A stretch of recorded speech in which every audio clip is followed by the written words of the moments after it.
Welcome, welcome.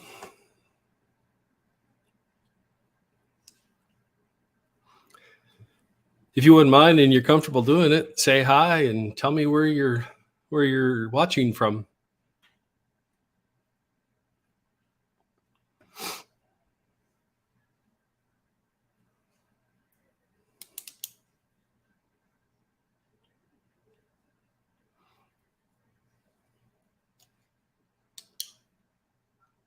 We'll get started with content a little bit after the top of the hour.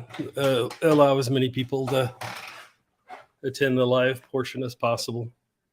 But thank you for those of you that have already showed up. I appreciate you.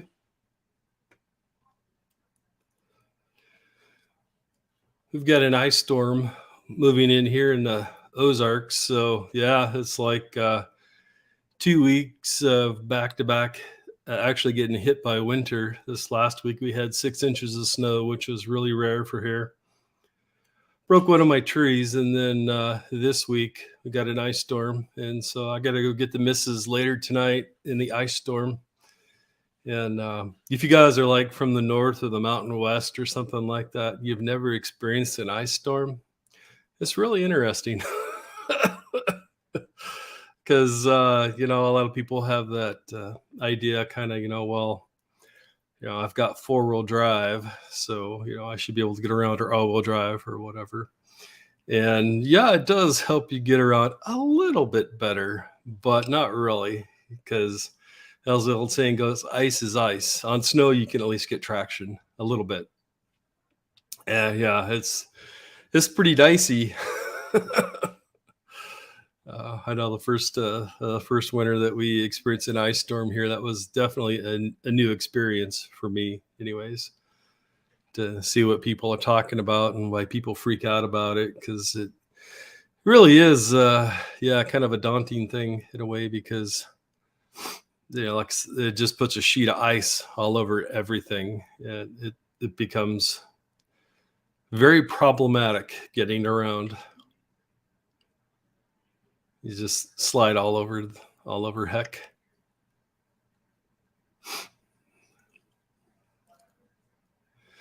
And by the way, if anybody's the thing that's supposed to tell me whether or not someone's actually already in the room or not doesn't work very well. So if you are already in the room, can you please tell me whether or not the sound has been cutting out as I've been talking so far?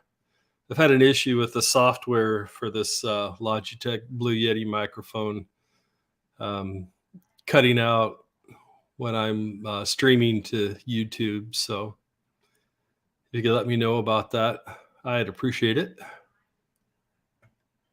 And actually, I'll type out that comment too, just in case.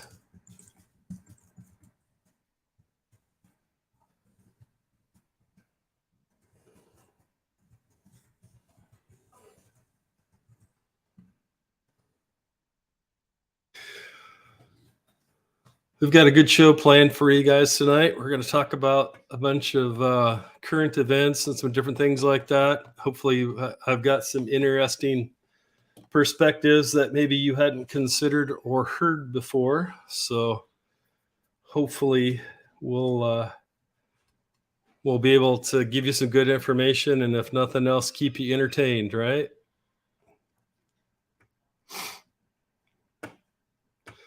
Let's see. We're going to talk about Saul Alinsky and rules for radicals. We're going to talk about Paul Pelosi, Jordan Peterson, medical doctors, Chat GPT, and then the FBI Russia scandal. Hopefully, at some point through the evening. If you guys have questions or other things that you would like to talk about in addition to that, we can certainly do that as well. But that's what we have planned so far.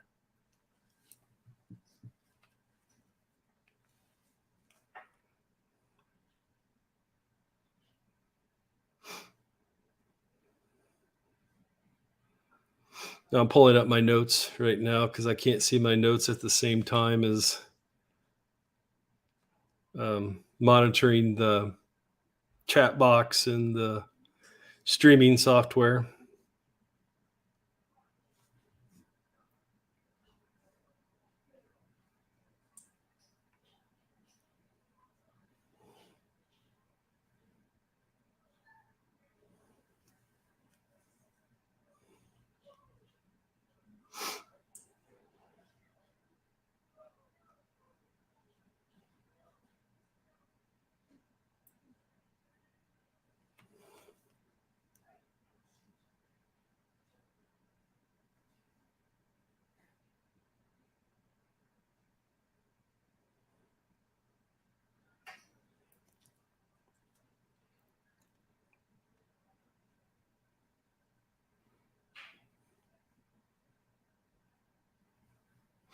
All right, guys, just and ladies, if there's any ladies, I typically say guys because according to YouTube, about 93% of y'all are dudes,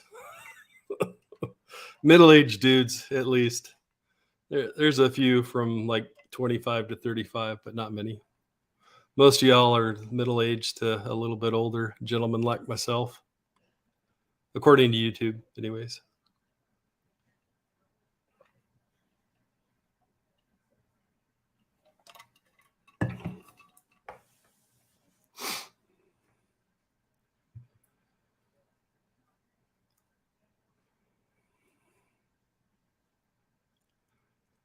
If this is your first time joining the Fletch Does It live stream, thanks for joining me tonight. I do appreciate it. It is the top of the hour, and we will get started here shortly.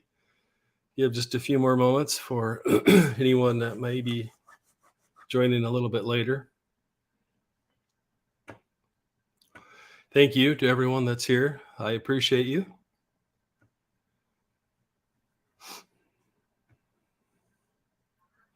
And if you guys have any burning questions you want to ask or any topics you want to discuss, you can go ahead and start posting them.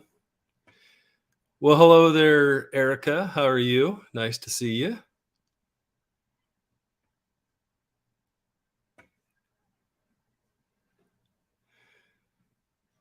And I happen to know that Erica is also in the Ozarks.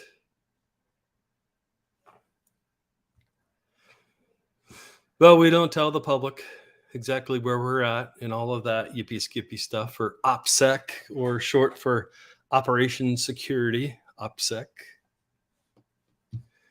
because we're all nice people, all of us, but not everyone out there is. 10 Tiger says, Mike, sounds good so far. Good. Yeah, I did what I thought would fix it, and I tested it, and it seemed like it worked, so hopefully it stays good.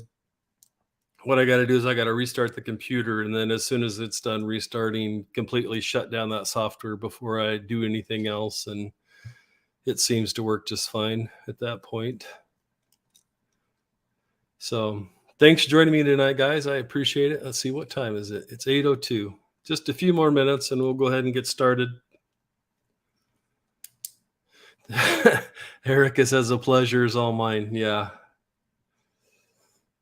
Thanks. I like that. I like that. A little sassy.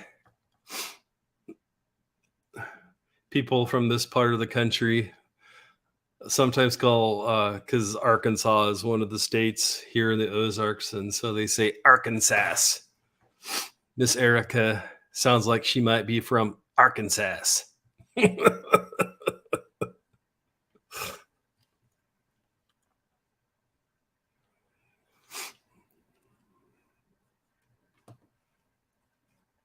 So how's your guys' day? Did you have a good day? Did you get some rest, or did you accomplish something?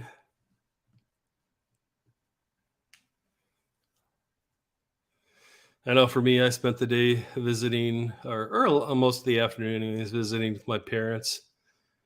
They're getting up in age, and my dad not doing so good. He's defied all logic that he's still with us because he's got a lot of ailments and had some really serious heart problems over the years. But unfortunately, lately, he seems to be, he's got congestive heart failure, among other things, and kind of seems to be trending downward pretty fast right now, unfortunately. But it is what it is. We're grateful for all the time we've had with him so far. And Tin Tiger says he lived another day. Amen, brother. Sometimes that's about all you can do, right? Any day that you're not pushing up tulips is a good day. All right, it's 8:04. Let's go ahead and get started here, because there's a lot of people that watch this on the replay too. So thank you for those of you that are watching on replay. We appreciate you just as much. And sorry you couldn't be here with us live, but we thank you for watching the replay nonetheless. And as always, with any content creator on YouTube, if you appreciate their content, One of the best things that you can do for them is to like their content, share their content, and comment. So, um, thank you for those of you that are here. And for those of you that weren't here when I walked through kind of the basic outline tonight, the first thing that we're going to do is we're going to talk about Saul Alinsky's rules for radicals and how that's being used now. Then we're going to talk about the Paul Pelosi scandal. Then we're going to talk about Jordan Peterson. Then we're going to talk about medical doctors. Then we're going to talk about Chat GPT. And we're going to finish up with the latest FBI Russia scandal. So that's kind of what's on the docket. But as always, if at any time along the way you have something you'd like to talk about or discuss or a question about what I'm talking about, by all means, post your question. And if you would please, just to make it easier for me and get everyone kind of in the habit of doing it, put a couple of question marks before you start typing your question, and that way it'll kind of help your question pop out in the chat box, so I know that you have a question, and it'll probably, hopefully, get my attention a little faster. I tend to be a little nervous sometimes and have tunnel vision, so but it's getting better. I think this is the fourth live stream we've done now. So. So the first thing that I wanted to share with you guys is there's been a lot of talk recently about rules for radicals. And when this came out, I was kind of mixed feelings about it. And I've used it several times, sometimes a little bit more extensively than others, but at least a little bit. And one thing that I've definitely noticed, in my opinion, is that the Chat GPT definitely seems to be programmed by a woke programmer. So let's start out the program. I asked Chat GPT to summarize for me, what the basics of Saul Alinsky's rules for radicals was, what it was all about. And this is what Chat GPT told me. And hopefully you'll kind of get the importance of this a little bit later in the program when we start talking about that a little bit more. Rules for Radicals by Saul Alinsky this is what Chat GPT told me. Rules for Radicals by Saul Alinsky is a book that provides a guide for community organizers and activists. The book lays out Alinsky's philosophy of organizing, which emphasizes the importance of understanding power dynamics, building coalitions, and using tactics that challenge the status quo in order to bring about change. The book argues that successful activism requires a deep understanding of the community being organized, and it provides practical tips and strategies for building effective campaigns. Overall, Rules for Radicals is seen as a seminal text in the field of community organizing and has influenced generations of activists and organizers working towards social justice. And so, if you hear that, you may think, oh, that sounds like a good book. Oh, yeah. Why are people saying such bad things about it? We'll get there.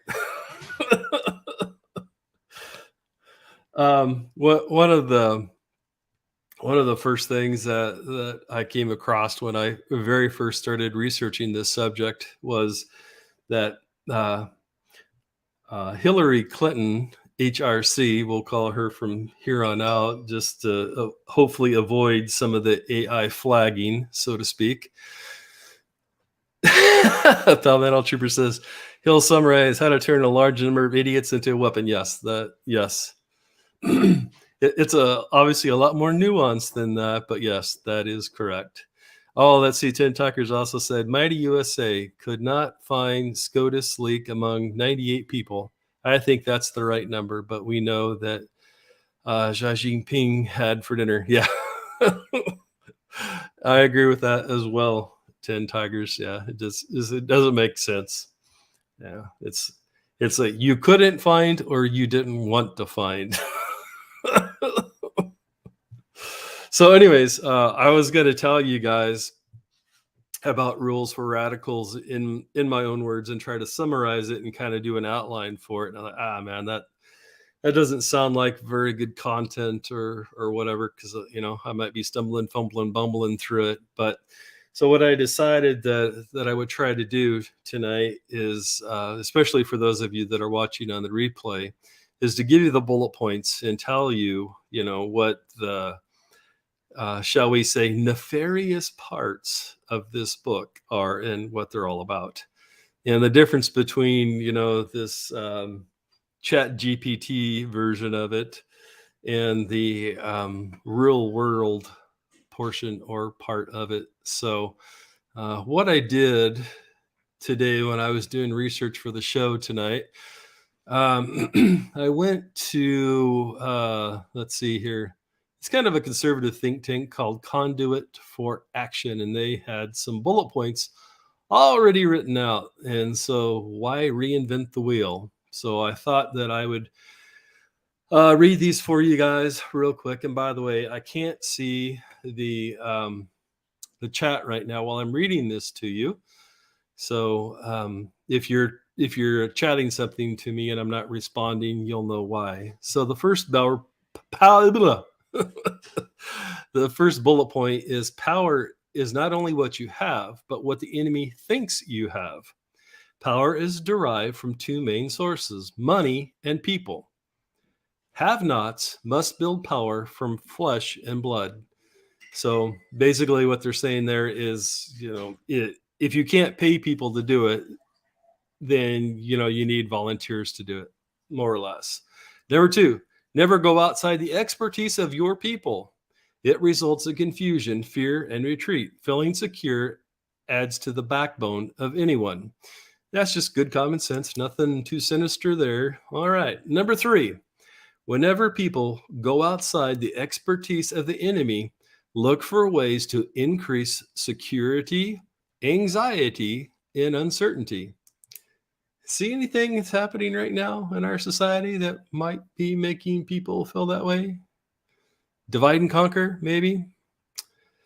All right, item 4, make the enemy live up to its own book of rules. If the rule is that every letter gets a reply, well, then send them 30,000 letters. You can kill them with this because no one can possibly obey all of their rules. So here again, using your rules against you, using subterfuge, and that's what a lot of this is. And you'll understand as I continue to read on. Number 5, ridicule is a man's most potent weapon. There is no defense. It's irrational. It's infuriating. It also works as a key pressure point to force the enemy into concessions, right?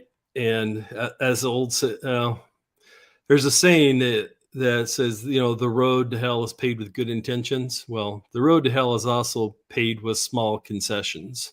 Just remember that. Number 6, a good tactic is one of your people enjoy. They'll keep doing it without urging and come back to do more. They're doing the right thing and will even suggest better ones. Excuse me. So basically, this is kind of a common sense thing too. It's just saying, hey, do things that your people enjoy, because your volunteers will do that and they'll enjoy it. And because they're enjoying it, they'll even give you better ideas of themselves of things that they could be doing. All right, number 7, a tactic that drags on too long becomes a drag. Don't become old news. Stay relevant, I guess. Number 8, keep the pressure on. Never let up. Keep trying new things to keep the opposition off balance. As the opposition masters one approach, hit them from the flank with something new. And that's just good strategy, no matter what there. Number 9, the threat is usually more terrifying than the thing itself. Imagination and ego can dream up many more consequences than activists. And it's just like the two things that humans are the most afraid of is 1, public speaking, and 2, the unknown. And so what they're talking about here is a threat of something happening is more terrifying because that is unknown versus something actually happening. So there's some psychology going on there. Number 10, the major premise for tactics is the development of operations that will maintain a constant pressure upon the opposition. It is the unceasing pressure that results in the reactions from the opposition that are essential for the success of the campaign. So again, it's just about, uh, a never ending attack on the enemy, basically. And because eventually over time, you're going to wear them down. If you push negative hard enough, it will push through and become a positive. Think about that for a minute. Violence from the other side can win the public to your side because the public sympathizes with the underdog. Uh, Antifa much, right? The price of a successful attack is a constructive alternative. Never let the enemy score points because you're caught without a solution to the problem. And basically, it's always be prepared with a counterattack on something. I actually have an acquaintance that was trained in, well, let me tread lightly here. Let's just say counterintelligence because that's a pretty generic term. But basically, what they would teach these people is if you ever got caught and they started accusing you of something, you would say something just really off the wall and accuse them of something. So, like, it'd be like, oh, so, you're an American spy. And you would say back to them real quick, no, I'm not. And why did you steal my pencil when you were in here a minute ago? Yeah, it's the counterattack, right? And you're not going to deal with the thing that they want you to talk about. This is also called deflection, which can also be a form of manipulation, by the way, if you're not familiar with that. If you're in a folks, if you're in a relationship with somebody and every time you try to talk to them about something important, and then you say, oh, you're such a jerk. You left your blue shirt on the floor. You always leave your blue shirt on the floor. Could be a man or woman, right? And they say, that shirt's not blue. That's deflection. That's manipulation. They're not dealing with the problem. The problem is that they're being lazy and they won't pick up their own clothes or their own dirty laundry. So don't fall for that.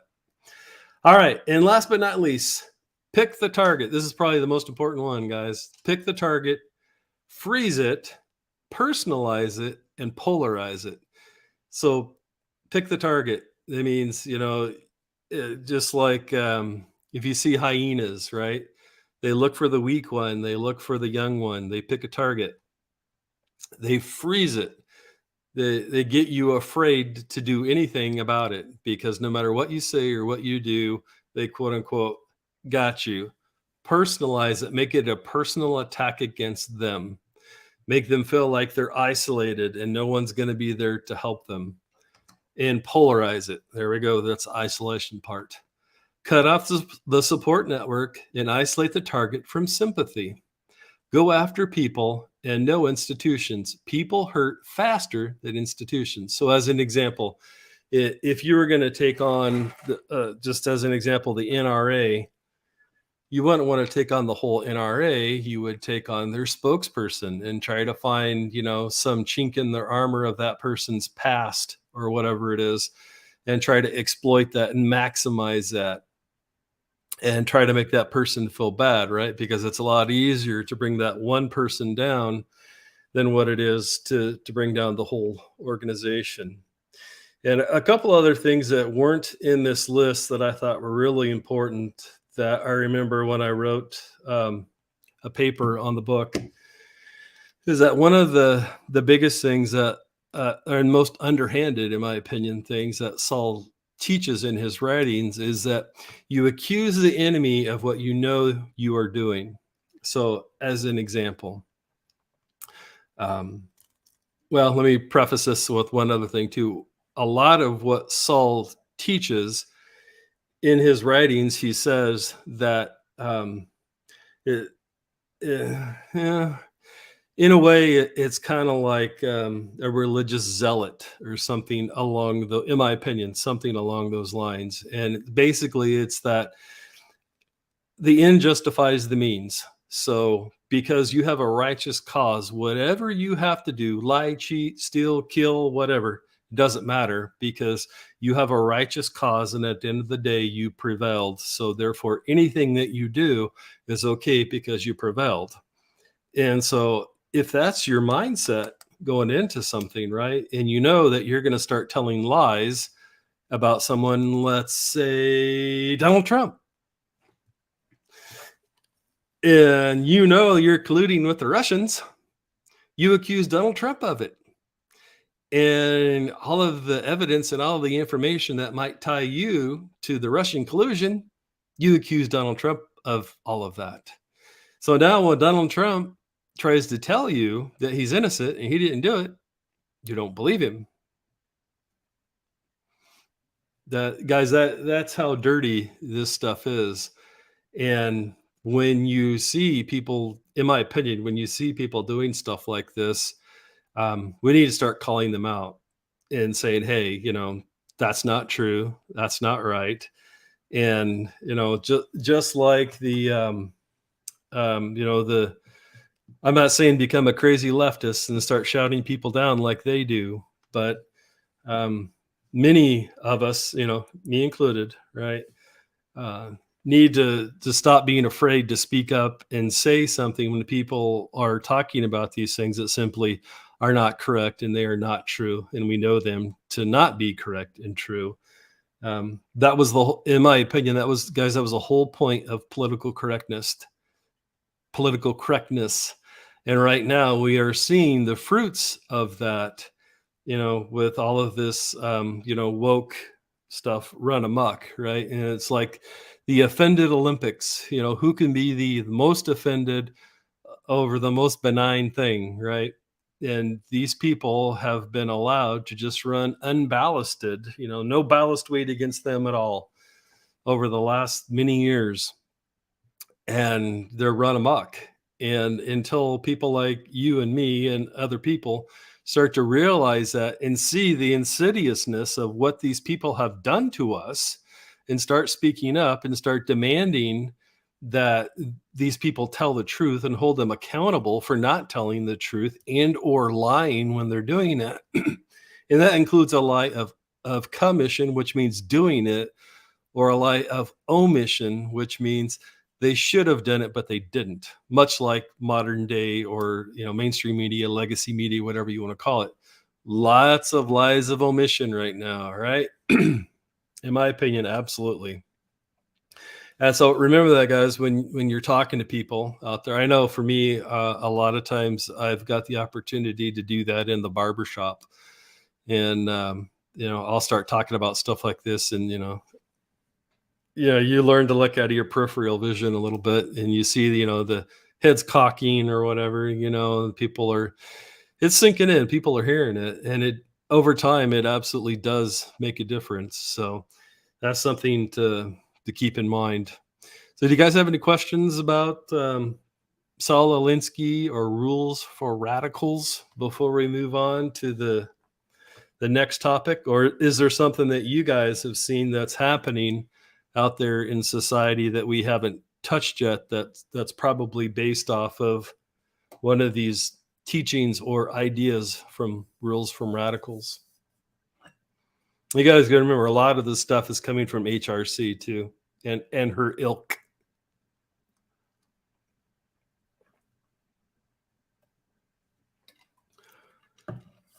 And for those of you that don't know, and you may not have been around, I wasn't really around at the time either, but I've learned from research. Hillary Clinton, oh, so shouldn't have said that. HRC, she was involved in the Watergate investigation and ended up getting her disbarred because she had the Saul Alinsky approach to doing things, which was, she was a Democrat and Nixon was a Republican. And so she was doing a lot of shady stuff. and she ended up getting disbarred over it. And she's definitely one of the people that, either on the front lines or, behind the strings doing the marionette strings, controlling people and what people are saying, and the different strategies that they're using, and quite effectively. And, and as the old saying goes, never underestimate your enemy, and understand that we have a very dug in enemy right now, and they are not going to go quietly, and they are not going to go easily. And so, unfortunately, a lot of us, quote unquote, red blooded Americans are going to have to dig in and prepare for a fight. And just in my personal opinion, I think over the next year or so, maybe 2 or 3 years even, um, it's going to be a fight. Let's see. TJ said, "Of course she was. History repeats itself indefinitely." Yes, sir. All right. Tin Tiger says, "When we lost the schools, we lost our future." Yeah, there's a lot of truth to that, 10 Tigers. One thing that, just for me personally, that I think is kind of a saving grace, especially with the Charlie 19, and I'm saying that phonetically, or Charlie 19er. Again, AI filters and stuff. But, anyways, um, let's see, how would I say this? Because of Charlie 19, a lot of parents learn that they really can um, do school at home with their children. And admittedly, guys, it's not for everyone. And I don't think any less of you if you don't. That's not what this is about. It's just simply that, it's a really good way to make sure that you understand, um, what the cost of admission is, shall we say, um, to make sure that your children are getting a proper and good education that you agree with. And I always try to say this on every podcast in case there's some folks out there that want to do this, but they don't know how, and they don't know how to get started. Guys, get your pen and get ready to write this down. I'm going to give you some information here in a second. I'm going to read a comment and then I'll give it to you, but get your pen and paper ready so I can give it to you. John Doe says, "We haven't lost yet, fellas. Stay hopeful." Absolutely. I agree with that, John. And, for me personally, that's part of the reason why, I came back to YouTube and social media in general. I had pretty well shut it all down for about 3 years. Um, I know for me, it was getting to the point where, um, just, the old Twitter was one of the very first places that I was just like, yeah, no, I'm not going to do this. Because it was so one sided, it wasn't even funny. And so on like the same day, I shut down and completely closed all of my accounts for Twitter, Facebook, Instagram, TikTok, all social media, and just said, nope, not going to do it, not going to support them. And, but if you guys weren't aware, Twitter is not perfect now, but it is a lot more fair than it has ever been. I will tell you that. And as long as you're not breaking the law, you can speak your mind there, in my experience. And if you like the genre, so to speak, of the things I say and how I say it, you might follow me on Twitter as well. My handle there is Fletch Does It, just like it is here. And I'm able to say a lot of things there that I'm not able to say here. So we'll leave it at that. All right. So what I was going to tell you about is there's an educational product out there where your children can be at home with you, the parents or grandparents, and they are still considered to be in public school, but they're at your house and you know what they're being taught. And that product is called K-12, the letter K followed by 12. You can just Google it, K-12 home education. And it is done by the guy who was in charge of, I can't remember his name off the top of my head, but the guy that was in charge of education for Ronald Reagan when he was president, and just a really smart guy.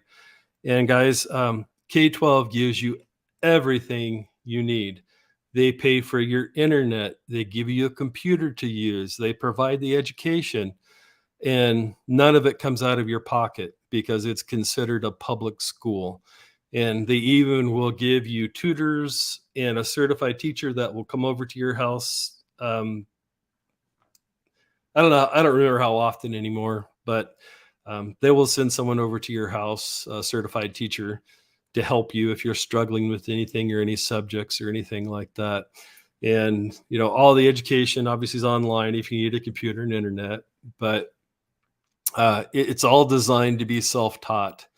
So, for grade school, middle school, and probably a lot of high school, you don't have to be quote unquote book smart in order to do this with your kids, or to have your grandparents do it with the kids or something like that.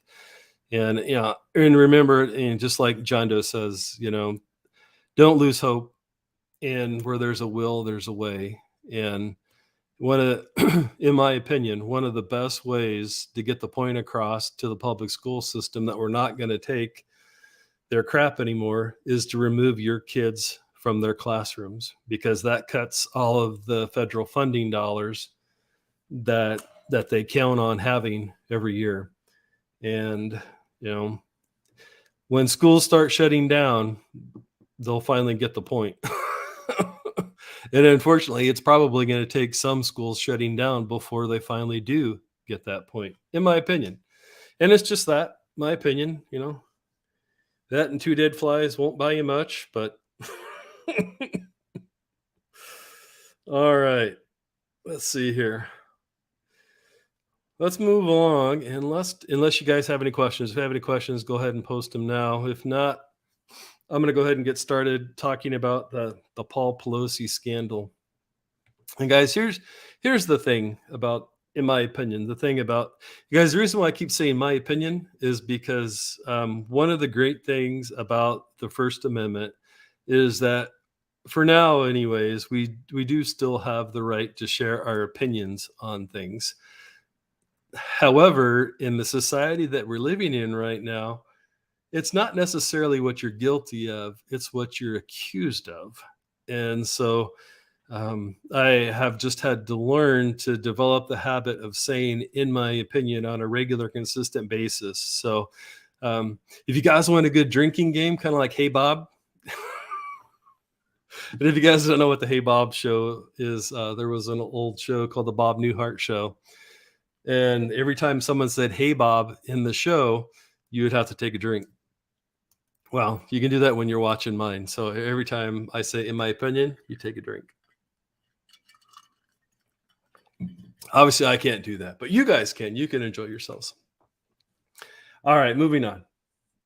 So the importance of the Paul Pelosi scandal is, these folks want you to believe that that it's an archaic notion that people are still faithful to one another, and open marriages are the norm, and this old archaic stance of being a monogamous one-on-one marriage and all of that. Welcome to the 20th century. Pull your head out of the sand and experience life. That whole lie, right? And the reason why it's a lie is because if it wasn't, they wouldn't care about stories like this. And so, before I share my thoughts and my points on this with you, believe it or not, there are folks out there that have a very conservative mind, in as much as um, they they're not in a traditional relationship. So, shall we say, between a man and a woman? We'll just leave it at that. Well, there's people like that that are still fiscally conservative, socially conservative, different things like that. It's just when it comes to their love life that they see things differently, right? And we're all grown ass adults, and we can live our life the way that we want, as long as we're not hurting anybody else, and we're not um, polluting innocent children, different things like that, right? But having prefaced all that, the reason why I was sharing that with you is there are people who live in the San Francisco area, and that have said that this David DePage character, who was his name's something like that, um, that he is someone who regularly frequents really happy bars, if you know what I mean. And because I'm trying to avoid the AI filters, it's not that I have a problem saying these things or talking about them. I just don't, want to end up. Yeah, you get the point. So moving on, there's people that said that this guy hangs out in those places and that he may even take money for services rendered, if you know what I'm saying. And so the other day, yes, happy bars, John Doe, happy bars, very happy bars.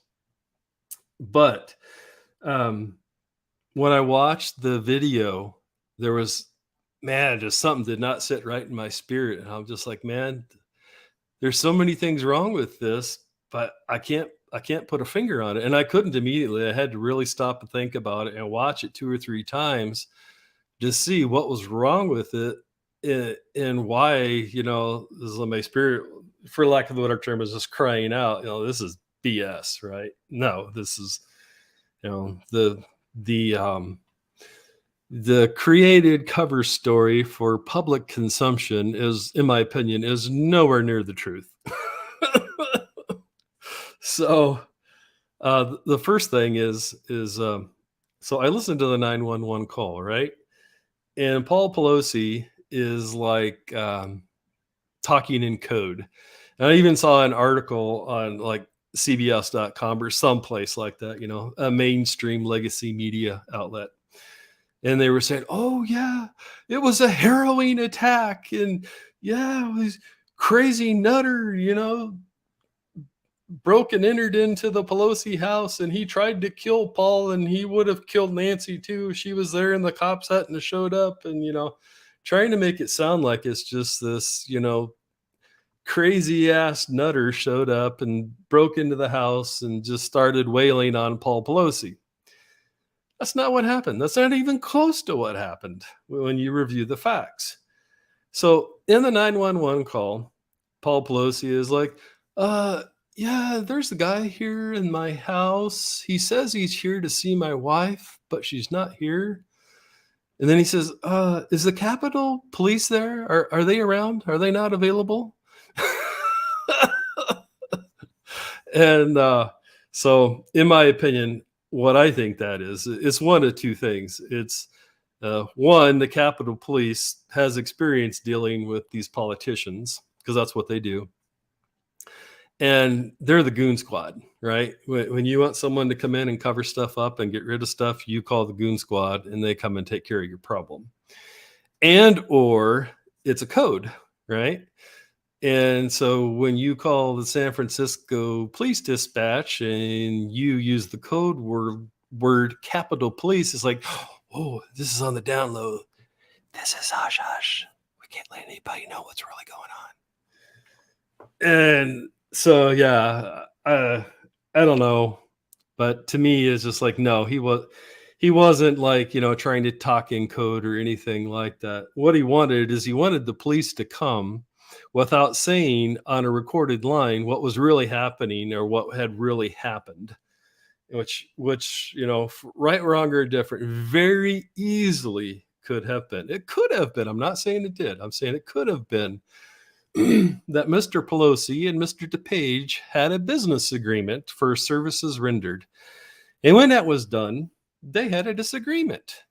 And Paul threw him out of the house. And after Dave left for a while, he got really angry. And he packed up his bags because he was going to go over to Paul's house, take a pound of flesh, and skip town. Dave then went over to Paul's house, left all of his bags outside the house on the porch, dug a hammer out of there, and broke into Paul's house. That much did happen. However, that doesn't change the story really in any way. Because, like I said, it could have simply been that they had a disagreement about services rendered, and David came back to get his proverbial pound of flesh from Paul. So they knew each other. So so now that we've kind of got all that groundwork laid out, the cops show up. They ring the doorbell and the cops turn around. Watch the video, you'll see it. The cops turn around. Guys, let me tell you this, guys. There is no way in hell a veteran police officer who would be the only people that you would send to the Pelosi's house. You're not going to send two rookies to the Pelosi's house. No, does not work that way. There's no way in hell you're going to send some sergeant, veteran officer over to a house where there was a phoned in domestic disturbance and you're going to turn your back to the door. No way in hell would that happen. None. Not going to happen. That is the first, if not the second most dangerous time for a peace officer, is approaching the house during a domestic disturbance or a traffic stop, walking up to the car or walking up to the house. No way in hell. Okay. So this whole thing that this David DePage, just showed up there, being crazy ass and busted into their house and then busted up Paul Pelosi is BS. These cops, when they showed up, they were on the down low. Watch it. You'll see what I'm talking about. The second thing, they've got their backs turned to the door, and the door somehow opens. How that happens, I don't know. Maybe it was staged. I don't know. But what I did notice, what I did see, is Paul Pelosi has a drink in his left hand. In his right hand, he's got it up like this. And this David DePage dude has got two hands on a hammer. And Paul, is like kind of like there's a little tug of war going on between the two of them. But the whole time, Paul Pelosi has his hand on his glass. He ain't gonna drop that drink or cocktail or whatever it was. Yeah. So, and guys, that's just BS. Okay. There's a reason. As an example, there's a reason why they train police officers and warriors, soldiers, whatever you want to call them, to keep your finger off the trigger. Because when you get startled or something happens, you go like that. And you have a tendency to clench your fingers, different things like that. And if you have something in your hands, you drop it. And it's just like, yeah, right. Yeah, that's not the official. The quote unquote official story is not the truth, in my opinion. All right, let's take a little break here and see what our comments are. TJ says, the more you can demonize the created and designed plan for marriage, the further you can push other topics. Absolutely. Breaking societal norms allows for reprogramming of the masses. Yes, sir. That's absolutely true. Tin Tiger says the Outer Light on YouTube talked about the problems with the video. Points out a lot of stuff. Oh, I hadn't seen that. Tin Tigers. I'll have to go and take a look at that and see if there's anything that we agreed about on that. All right, let's see here. So the police turned their back to the door. That's something that would never, ever happen if it was really, an actual call for a domestic dispute. When they open the door, both of the men are smiling. They both have a Cheshire cat smile on their face when the door opens, and they're like, hey, guys. The cops are like, hey, guys, what's up? What's going on? So again, it's these two dudes knew each other one way or another, and we may never know what the actual truth is, but we can pretty well damn well know that the official story is not the truth. So, again, they're both of the dudes are smiling. So obviously they know each other and they've been having a conversation and probably arguing about something. Honestly, the first time that I saw it, it reminded me of catching my two oldest boys arguing in the past. And I would walk in the room and they would both try to act like they weren't fighting because they knew that they were both going to get in trouble. That's what it reminded me of. So, all right. So yeah, that's a second or third red flag about that whole thing. Paul was holding a drink the whole time. Again, just another red flag. Let's see here. Paul was, quote unquote, talking in code to the dispatch. No, he wanted the cops to come put a stop to it without telling them what was happening on a recorded line. And and he first asked for the Capitol Police, and so either he wanted the Capitol Police because they would keep it hush hush, or maybe that was code that this needed to be on the down low or something like that. And yes, guys, the police systems are that sophisticated now that when the address comes up, they know whose house it is. Every call that's ever gone there, they know whether or not this is a celebrity person or whatever. And there's only certain officers they send out there. And two green under the green behind the ear rookies, right out of training, or is not who you're going to send on that call either. All right, Tin Tiger says, just like with JFK, we know that we will never know. Yeah, not as long as things continue the way they are right now, huh? Yeah, I agree. That's not going to happen if the status quo continues. But hopefully, at some point, the status quo will change, and hopefully, maybe we can find out. Actually, Tin Tires, I thought that something had come out recently about JFK. Was that in the Twitter releases? I don't know. It might be something worth checking into. All right. So again, Paul's talking in code wasn't because the guy was standing there and he was afraid for his life. In my opinion, he knew that he was talking on a recorded line, and there's no way in hell he's going to say, "Oh yeah, I hired this male prostitute and we had an argument over, and I kicked him out, and he came back and broke into my house." He's not going to say all that in a recorded line. It's just not going to happen. He wanted the cops to come and put an end to what was happening there without telling them the real reason why he was there. All right, John Doe says green rookies would make sense. They're easy to replace and they don't know any better. Yes, very much so. That's a good point, John Doe. All right, next. Like I already said, David DePage breaking into the house at that time changes nothing about the story. It only proves that he committed the crime of breaking and entering, and then later assault with a deadly weapon. Right? And you don't see the hammer actually making contact with Mr. Pelosi's head, but you see him swing it, and the cops go, "Oh shit!" And they pile in on him and whatever.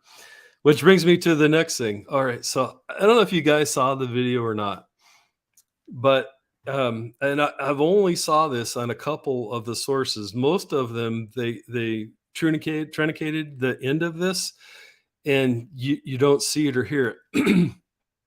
But on a couple of them that I saw, they had this David DePage guy down on the floor, and the cops are telling him, give me your hands, cussing at him, whatever. And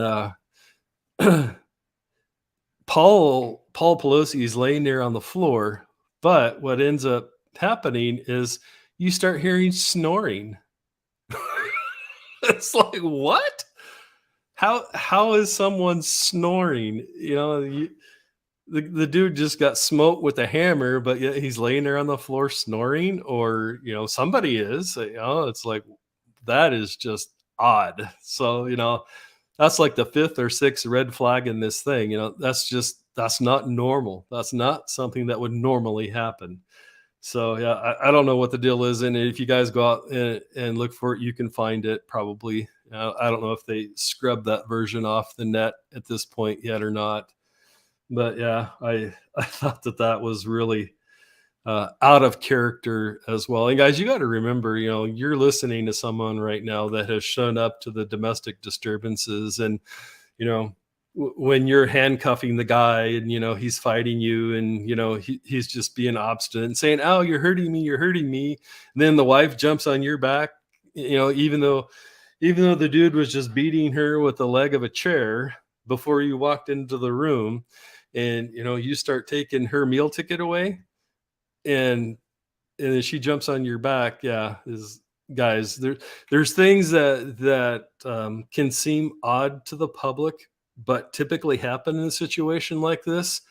And then understand there's things that don't seem odd to the public, but when you've been in these situations, you know that it is odd. And that's my point, and that's where I'm coming from. Even though the general public might not think that some of these things are odd, they are. They're red flags. Something is wrong there.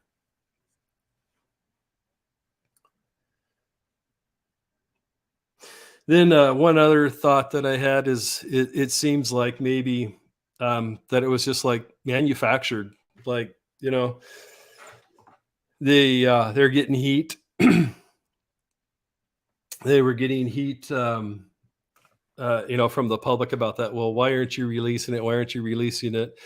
And so they decided that they were going to um, put something out there, right? And so, yeah, I don't know. I just know that when I watched that video, it was just like red flag after red flag after red flag. All right, Tin Tiger says, when someone is knocked unconscious, they may snore. That may be a 10 tigers. I don't know. I've never witnessed that. I've been a first responder. I've been a peace officer, been the first to show up on the scene a lot. I personally have never seen that, but I'm not a medical doctor, so yeah, I don't know. Well, hi there, the real love survivor. You're from London in the United Kingdom. Well, welcome. Hey, mate. No, that's Australian. Oh, sorry about that. Uh, yeah. How do Brits greet each other? De real love. Am I saying that right?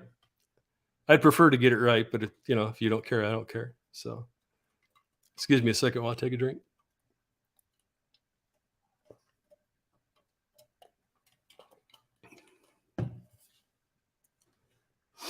Yeah. So, anyways, and de real love, I did see your question about Jesus, and I'd be happy to answer that later, and I will answer that later.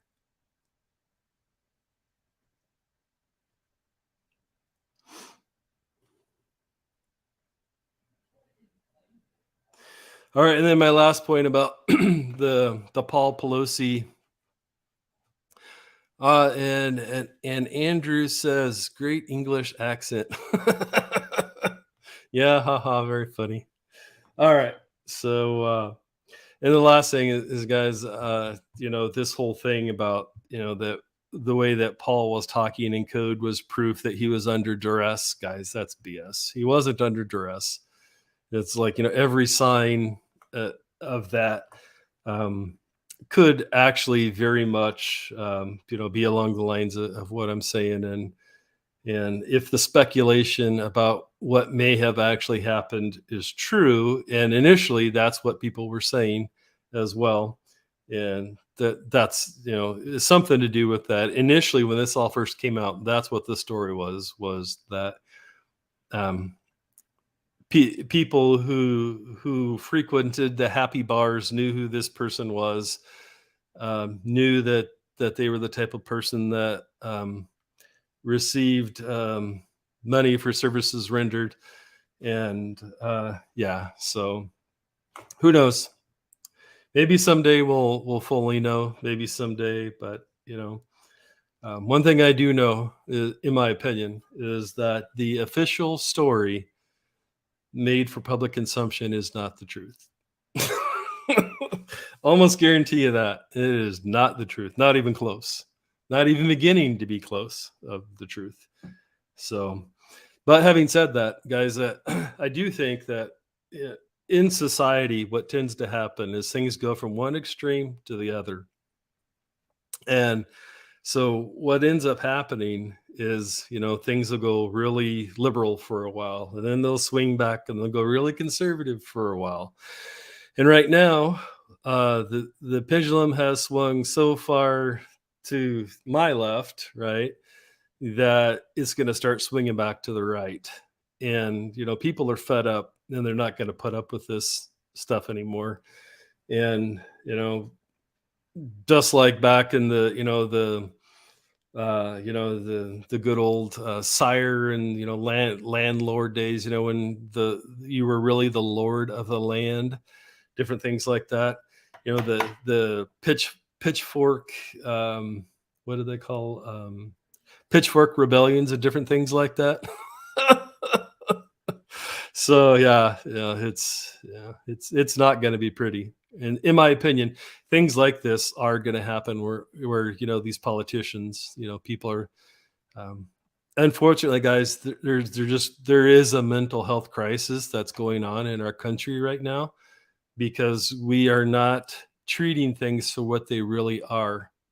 And it's going to come back to bite us in the butt at a later time because we're not really dealing with what the true issue is, and we're putting a different label on it, and we're actually making it sound cool and sexy and different things like that to be a certain way, when at the heart of it, even still today, right now, if you go and look at it, gender dysmorphia, different things like that, that's a clinical diagnosis still to this day.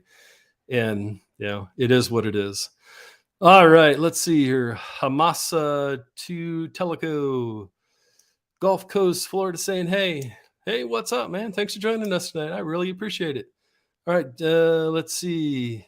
John Doe says, are you to the point that you immediately question any news from any news source? I always have, and I always will, John. Always have, always will, because you never know what the truth is. And the first in my opinion, one of the first things that you always have to do when you hear something is consider the source. Now, my kids can attest to the fact that the truth is the truth no matter where it comes from. That can be true, and if it's the truth, you need to accept it no matter who it's coming from.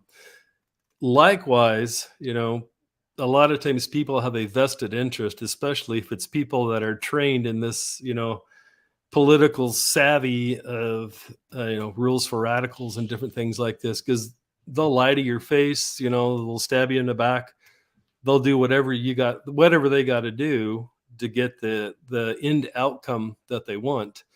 And so it's one of those situations that you have to question everything. All right, wishing for some snow, but that ain't happening. Yeah, we had snow last week here in the Ozarks, Hamasa, and yeah. All right, Daryl Love says politicians cannot solve problems, engineers can. Yeah, I think a good politician, but we probably haven't had any good politicians in a long time. But guys, if you go back and you read the writings of the early founding fathers of this country, and yes, guys, you can do that. They're called the Federalist Papers and the Anti-Federalist Papers. And we do know what they thought. We do know why they wrote things the way that they wrote them. We do know that they meant what they said when they said it because of that. And the original intention that it was going to be this citizen legislature, meaning that, like if you were a ranch owner or something like that, you might take 2 years off and go serve a term in the Senate. But then when you were done with that 2-year term, you're going to go back and run your business, run your ranch, whatever it was. And so, we're so far away from that right now. It's not even funny. All right. And if you guys have an actual question for me, if you would put question marks in front of it so that I know that, you're not just talking to each other or commenting that it's something that I need to pay more attention to, if you would, please. All right, let's see here. TJ says, hoping for more snow. Move from farther north partially to get away from the snow. Yep. Not being able to define what a woman is leads to huge mental disorders. Then you put that person on his codicil. Yes, that's good. Yes, and Palmetto Paratrooper says, who benefits? Yes, that's always one thing that you need to ask. My kids know that growing up, I would regularly talk about the golden rule of liberty, which is just simply this new idea or this new concept. Is this going to bring more or less freedom or liberty to everyone or less? And if someone else is having to pay the price so that you can have your freedom, then that's not really liberty. That's you taking advantage of someone else because they're paying the price for it. So that's as Paul Motto says, who benefits? Who benefits from you believing what you believe? Who benefits from you thinking the way you think? Who benefits from you taking action and acting out on those things? All right. Dorillo says, is a bigger group we're funding the New World? Yes. Yes. All right. So, guys, I also wanted to talk about Jordan Peterson tonight. And you guys, for the last several weeks, I've kind of mentioned it, but I've never really delved into it and what was going on. And Jordan Peterson was on the Joe Rogan Experience, which is a podcast recently. And he was interviewed because Jordan Peterson is a clinical psychologist who recently, within the last several years, who knows exactly how long, but became much more conservative, number one, and became a Christian, number two. And both of those things are important to the story. When you are in academia in any way, and you openly declare yourself as a Christian, you are putting a target on your back. And notice I didn't say a target on your chest, I said a target on your back. And the reason why is because a lot of these types of people, not everyone, obviously, and guys, I know there's an exception to every rule. That's not what I'm talking about. What I'm talking about is the majority of people by and large. They're not going to confront you face to face and tell you what their issues are with you or whatever. They're going to get someone else to do it for them. They're going to, through subterfuge or whatever, get someone else riled up and get them to do it for them because, that's the way that, that's the way they operate. And we'll just leave it at that. But basically, so what has happened is the University of Toronto has made themselves judge, jury, and executioner when it comes to Dr. Jordan Peterson. He is a clinical psychologist for like 20 plus years and never had a complaint, a real complaint filed or lodged against him through the proper channels, all of that stuff, until he started, espousing faith in Jesus Christ and conservative values. And, before that, nothing. And now, as Dr. Peterson says, they've been after him for 7 years now. So basically what they told him is like, hey, we've got like 15 complaints against you of people who wrote the college and, they're very upset with you, whatever. And, you must immediately, surrender yourself to us in our, as his quote unquote governing body. And he has to take basically social media diversity training type thing so that to say and what things aren't proper to say. Because, with a lot of these academic types, it's basically, if the thing you said offended someone, you're wrong. And guys, I know that sounds stupid, but trust me, there are people out there that literally actually believe that simply because something that you said offended someone, you're wrong. And guys, there couldn't be anything further from the truth. And not only that, I would say that at least half of the time, even when I'm offended because of something that someone else says, it's because of my issue, my own personal issue. It's not what that person said. It's that person reminded me of my own issue. And rather than me being mad about it and me dealing with it myself, I blame it on the other person because how dare they bring that up or how dare they say that? And, it just goes back to this whole thing of the political correctness, right? That, they use that as a trump card. You offended me. Since I'm offended, I'm automatically right. And guys, that obviously that's BS. That's not how life really works. And a lot of these, I don't know if you guys saw, all of these TikTok kid, I say kids, in their 20s. I'm in my mid 50s, so that's a kid to me. Um, but that were working at places like Twitter and Google, and they were like lounging around all day. They might reply to a few emails here and there, but not really doing anything. And it's that same type of mentality, that hey, this is the way it is, because my friends in my sphere of influence, we all think and believe this way. This is reality. This is the way that it is. Well, now a lot of those people that were on TikTok, bragging about having this easy cheesy job at Google, um, Google in California somewhere, one of the ones that I saw in Twitter.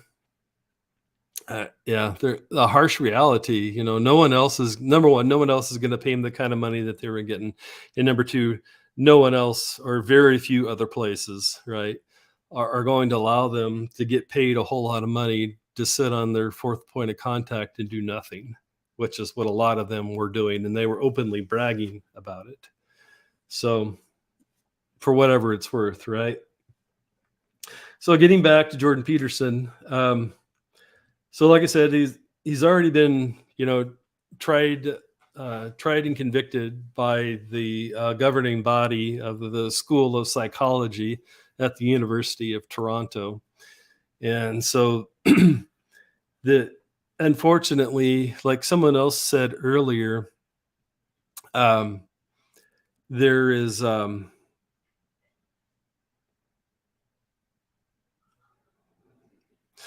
the system, the matrix, the Illuminati, whatever you want to call it, right?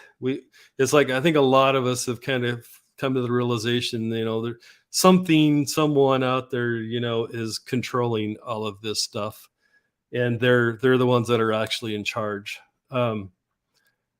So those people have taken over academia. They have put their people in those places.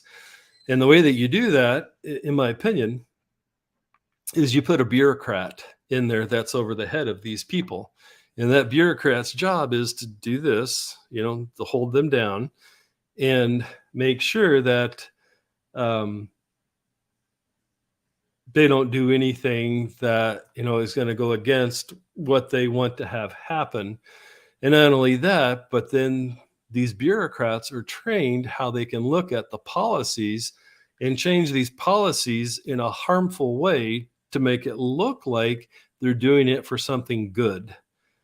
And that's how they've done it. And it doesn't matter whether you're talking about your local grade school, junior high, high school, college, master's program, doctorate program, it's all the same. And in my opinion, it's all a joke. All right, TJ says, can we talk about the egg shortage? Reliable sources have been quoted saying that powers that be have changed chicken feed formula in order to artificially inflate costs. I have heard that as well. And yes, we will come back to that. Let's finish up the Dr. Peterson, and then we'll talk about that. That's a good subject. Because I know a lot of us that tend to, as the old saying goes, rotate around my channel. Are kind of those kind of people that have chickens and so forth. So yes, that's worth talking about. All right. So the first thing that, according to Dr. Peterson, anyways, is a huge red flag, is according to Dr. Peterson, at least half, like 7 of the 15 complaints were made by people that aren't even his clients. So it's people who like fourth hand were complaining on the behalf of someone else. And that someone else, since it's fourth hand, could be some completely fictitious character. So basically what has happened is someone made a concerted effort to get people to write letters to the University of Toronto to shut him up. And that's what has happened. And so they made up these BS claims, being offended on someone else's behalf, basically, right? And these people weren't even his clients. And, it's, you know, as the old saying goes, when you try to shut up someone, it just proves that you're afraid of what they have to say, rather than having a logical and reasonable debate over the subject matter. So, I need to take a drink. Excuse me a sec.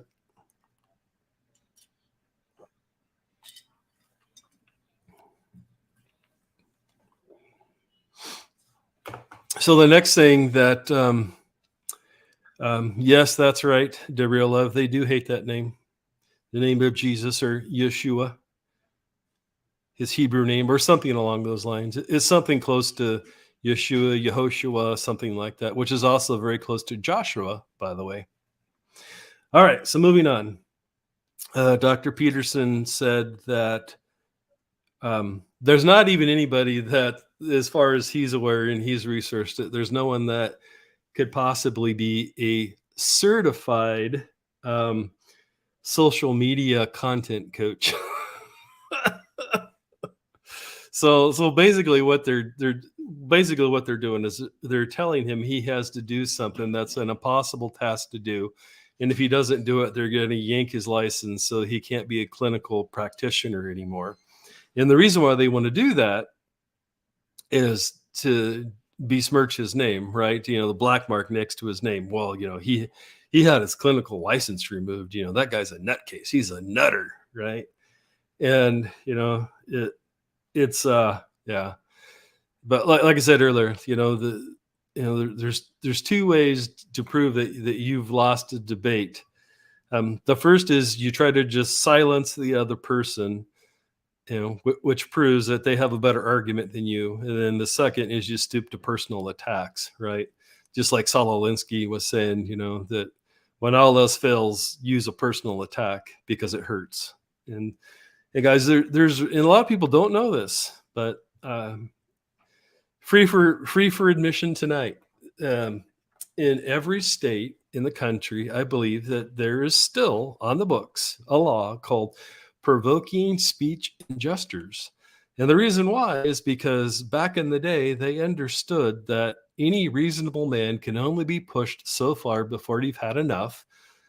And, you can be peaceful and, put up with so much. And eventually, you're going to reach the point where any reasonable person would boil over and, you're going to punch out their teeth and they're going to be spitting them out like chiclets.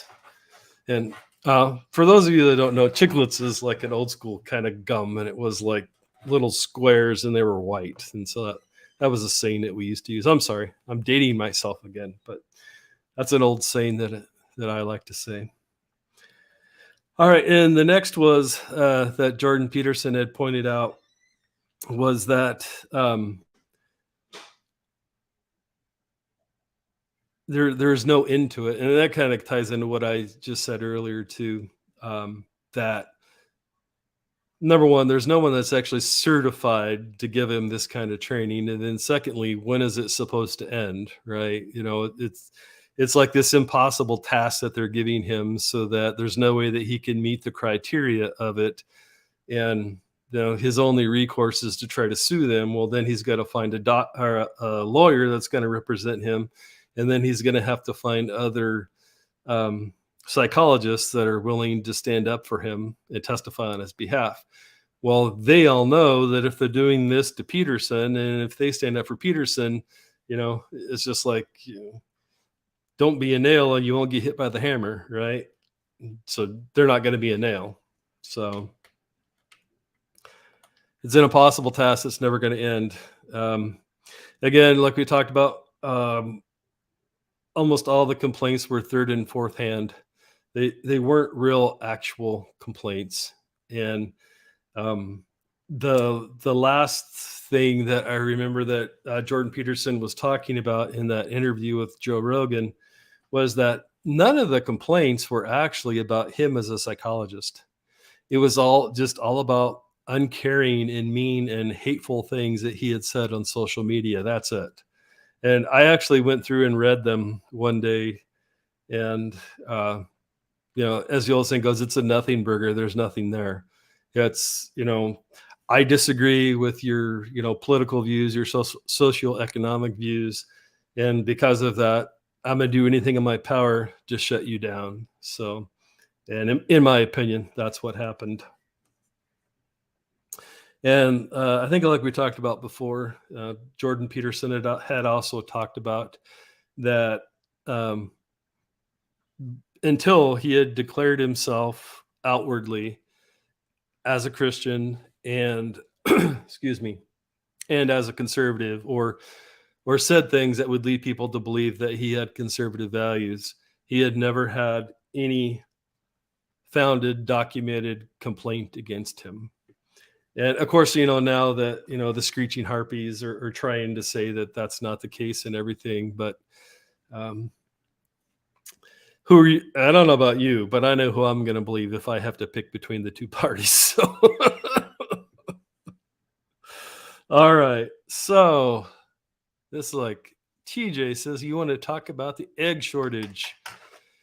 So, TJ says, reliable sources have been quoted saying that the powers that be have changed chicken feed formula in order to artificially inflate the cost. Yeah. So, apparently, they're knowingly putting something, if I'm understanding this right, and honestly, I've not spent a lot of time researching this yet, but supposedly they're putting something in the chicken feed that is causing the chickens to lay less eggs. Is that correct?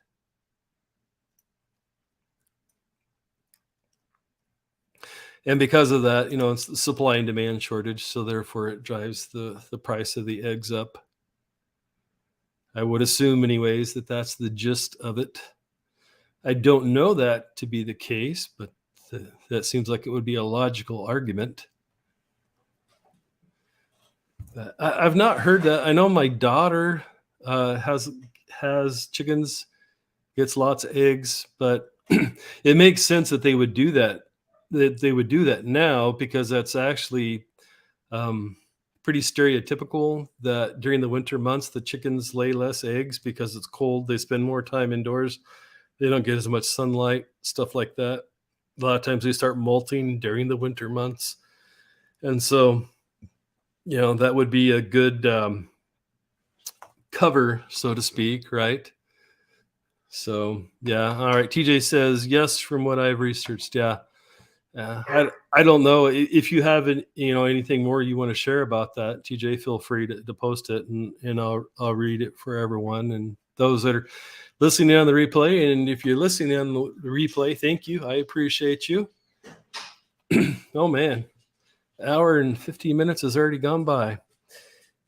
Maybe they Tin Tiger says maybe they do that to people too, not just chickens. Yeah. There's a reason why people don't trust the government. Tuskegee Airmen, syphilis, right? Stuff like that. The quote unquote Tulsa riots, where they leveled the whole part of Tulsa because the black people were getting out of hand, right? Stuff happens. And as the old saying goes, I don't have to love my government to love my country. And that's the way I tend to look at it.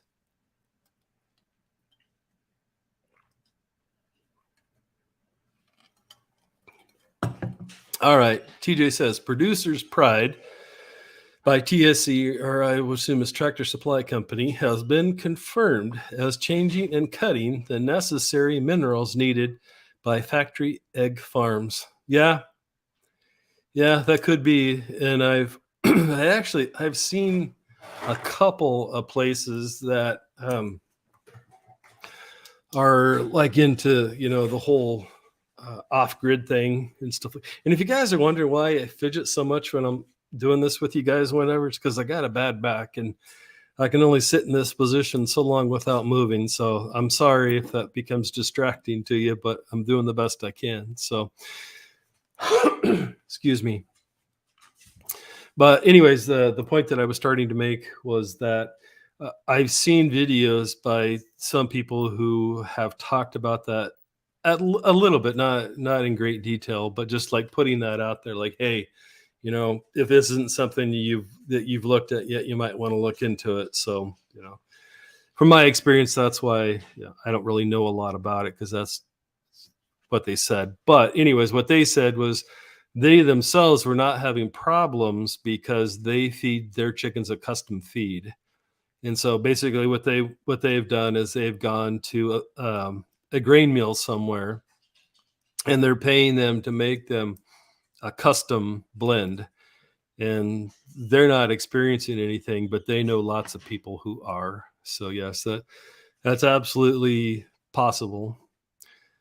All right, let's see here. DeReal Love says, yes, they are doing that to people, destroying wholesome families, turning men into women and women into men. Yep. And now check this out. The Black Alien Project. I don't know what that is, DeReal Love.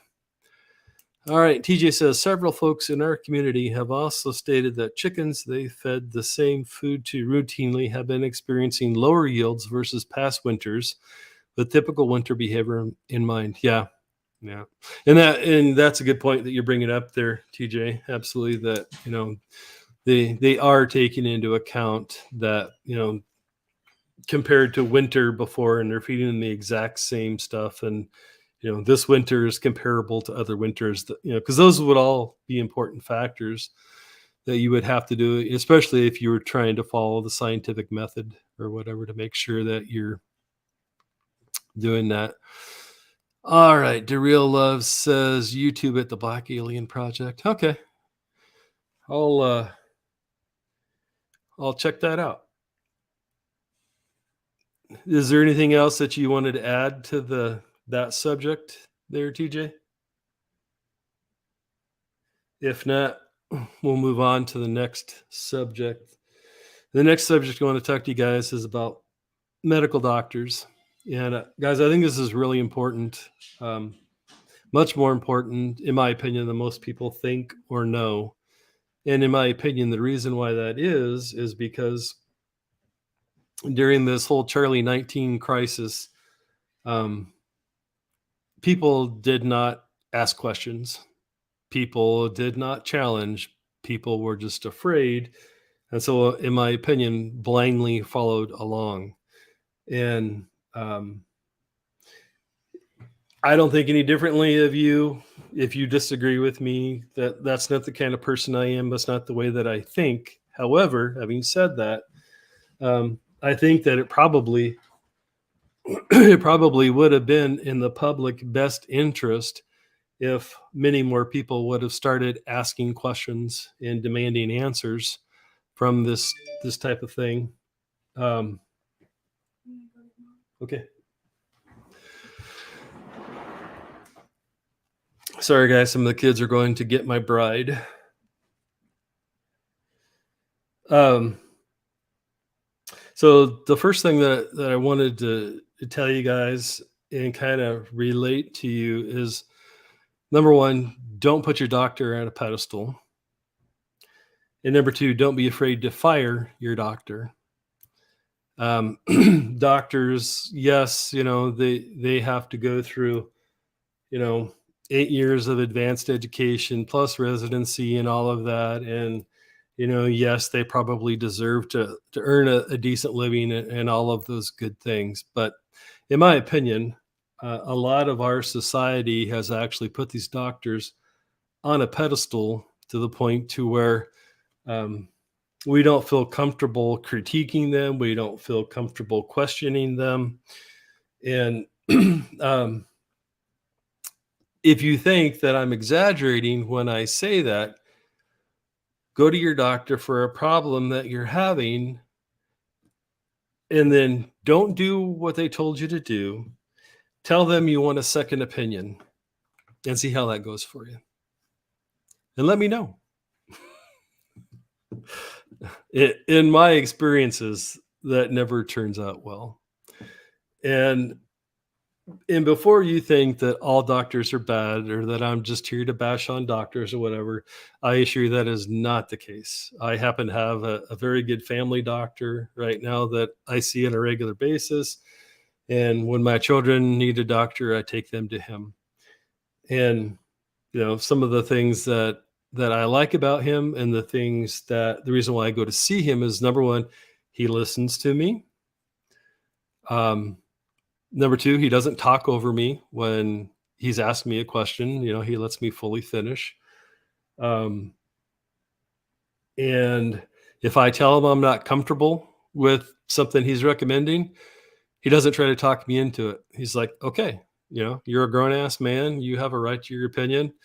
You know, it, this is kind of like, if he were to be thinking aloud to me, right? It's like, oh, you're a grown ass man and you told me no, thank you. Hey, I'm good with that. I did my job. I gave you my best advice. You said you weren't comfortable with that. Hey, we're done here. We'll move on to something else. So, in my opinion, that is a good doctor, and the kind of doctor that you want to have in your corner. So again, don't be afraid to fire your doctor. If your doctor doesn't listen to you, if your doctor talks over you when you're trying to tell him, it's just he's trying to rush you out the door, right? That's why they talk over you. It's like, yeah, yeah, yeah, come on, let's go. I got another patient I got to see. Just that type of thing, and you're just a number to them. Another thing that, in my opinion, is something to watch out for bad doctors is um, when they always want to set a follow-up appointment. And why do they always want a follow-up appointment? Because it's another office visit they get a bill for. And um, I've had several doctors over the years that, just demanded that you do that. So like if you were to go in for a cold or, whatever, I would never do that, but people do. Um, and, like one time I had strep throat, and it's like, okay, well, take this penicillin and, you know, schedule an appointment to come back in a week. And be like, yeah, no. Like, well, no, no, really, you need to come back in a week. Like, no, if I need to come back, I'll schedule an appointment to come back. And um, one of my doctors in the past, I literally had to fire them like right there on the spot because the receptionist just would not take no for an answer. She's like, no, it says right here on your chart that you need to schedule an appointment in a week to come back to make sure everything's good. And I was like, yeah, no, I'm good. Not gonna do it. And they're like, well, whatever. And well, and then they try to do this. Oh, well, you know, you're leaving, or they try to make somewhere more official. You're departing under um, adverse medical advice. We've told you that this is the course of action you need to take, and you're not doing it. So therefore, your insurance might not cover this visit. That type of thing. And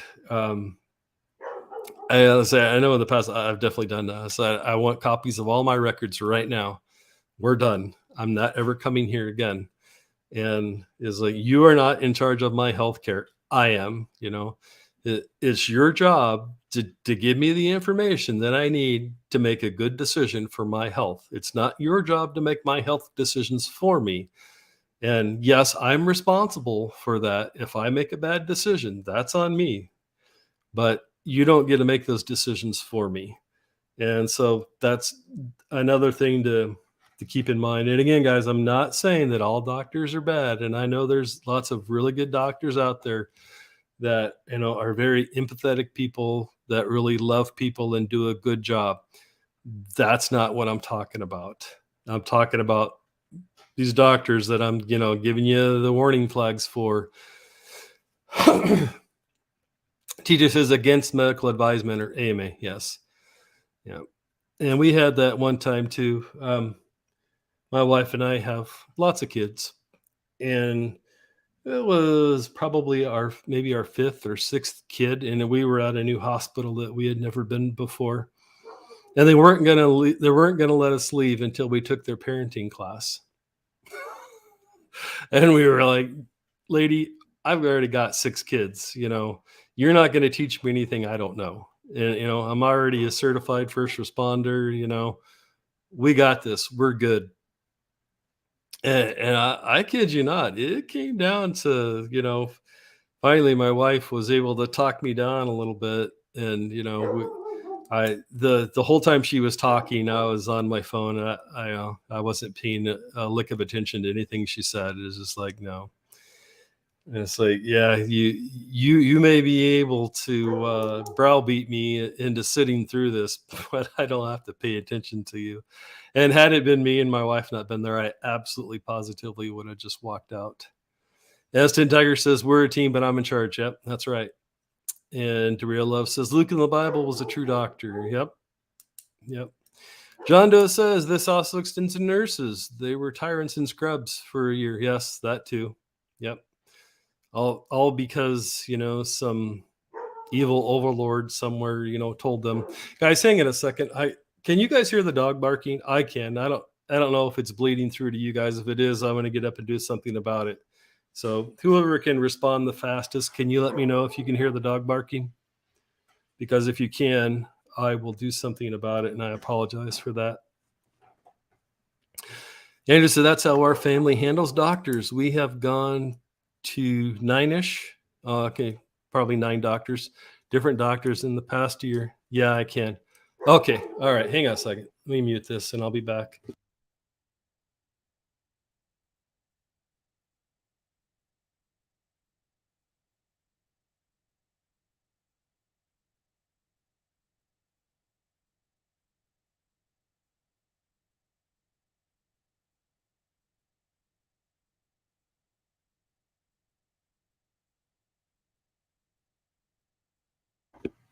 All right, I had to tell him he's a good boy because he went outside. Oh, stop.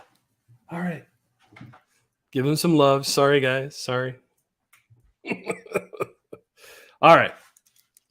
Let's see here. Derillo says, yes, I was thinking that he was barking at something.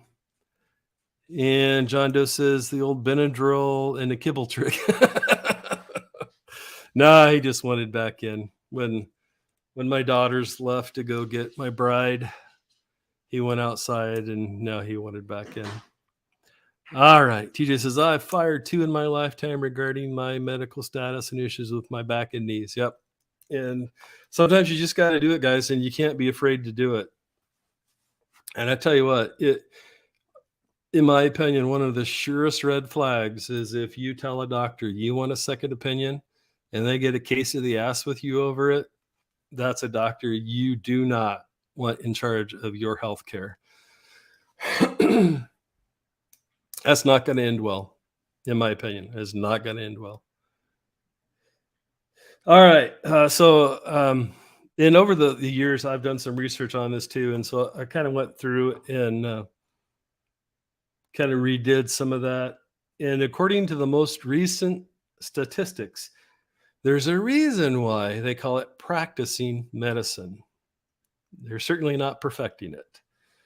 All right. In 2015, approximately 4,000 physicians were subjected to disciplinary actions from their state boards.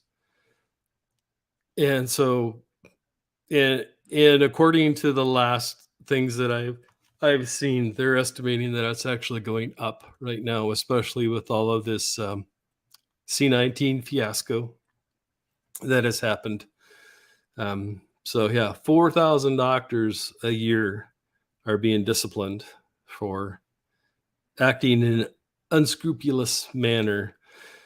All right, we talked about getting a second opinion. If a doctor gets a case of the ass, you need to fire them immediately, in my opinion. Like we talked about, if they don't listen to you, again, fire them and walk out. Oh, here's a good one.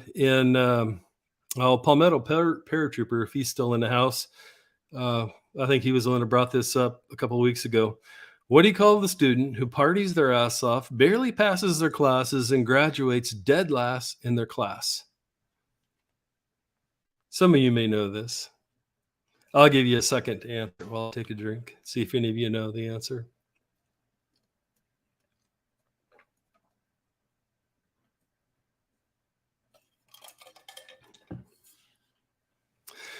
Oh, yeah, it was Palmetto paratrooper. Doctor. Yep. Way to go. Yep. Guys, a lot of people don't like to think about it. this way, but the guy or gal who partied their ass off, barely passed their classes, and graduated dead last, you might be calling doctor. Something to keep in mind. All you have to do is pass. It's not like they get extra points for getting a perfect score or whatever, or get paid more. It's just basically, they have to pass their internship, and that's it. Well, I mean, once they're done with medical school, obviously, but there was a little extra layer in there with the internship thing. But you know, the point is, not every doctor is a good doctor, and don't just assume that because they're a doctor, they're good. You need to question them just like you would anyone else. As a lot of us in the house tonight are dudes. When a mechanic gives you advice and you're like, you usually don't have a problem telling them, yeah, I'm not comfortable with that. Well, you should be, number one, you should be at ease with telling your mechanic that. And secondly, you damn sure need to be comfortable telling your doctor that. All right, let's see here. TJ says, same goes with chiropractors and occupational physical therapists. Yes, a lot of them just want to stand there and watch you do exercises and do nothing. Yes, I fired lots of them. All right, DeReal Love says, brothers and sisters, I'm going to sleep at 3:30 a.m. All right, well, good night, brother. Thanks for joining us tonight. I really appreciate it. All right, let's see here. Let's see. DeReal Love also says, I pray that you all be well always. I pray in the name of Jesus. Amen. I agree to that as well. TJ says, or if they automatically assume that if you aren't getting any relief from medication or treatment, that you are abusing it. Yeah. And guys, understand that that's also, we talked about it before, how the pendulum swings back and forth.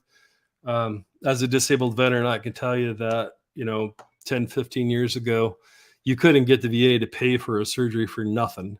And all they would do is throw painkillers at you, throw pills at you, prescriptions, and send you home. And they weren't going to do anything for you other than that. And, veterans complained and their families complained for so long, and now the pendulum has swung back the other way. And now it's, they'll pay for surgeries and stuff like that, but they're not going to give you any pain management. And in my opinion, that's a big issue in our society today, because there's an issue that basically in my opinion, they left veterans high and dry. Initially it was they wouldn't give you any meds if you tested positive for THC, even though some states had already legalized it, because on the federal level it's still considered a class 1 narcotic. Well, then they pulled a lot of the opioid based pain relieving drugs from all the veterans, and then gave them nothing, because you couldn't go get a green card, right? Medical marijuana card, and they wouldn't give you any pain meds. And so, your only hope or your only recourse at that point was to use over the counter stuff or illegal stuff, and left a lot of veterans high and dry and in a really bad place. And in my opinion, it was completely and totally unacceptable and inexcusable. But that's my opinion, and I'm entitled to it. And I'm damn well sticking to it. All right, let's see here. All Palmetto Paratrooper, and most of those doctors work at the VA. Yes, Palmetto Trooper, I agree with that. It's the only place. Well, I take that back. Other than a workman's comp doctor, I remembered, because I talked to you guys about this a couple weeks ago. Veterans doctors and nurses are the only ones that have ever poked their finger in my back to see if I would, wince from the pain, because I was lying about the pain in my back or whatever. And other than a workman's comp doctor. And as the old Army saying goes, with a lot of these old school medical doctors in the VA, you're a gold bricker until you prove otherwise, meaning you're claiming that something's wrong with you, but there's really not. You just don't want to work. So, is what it is. All right, Tin Tiger says, so is the problem that the group the doctor belongs to is in charge, or is it the malpractice insurance calling the shots? Why is the system so broke?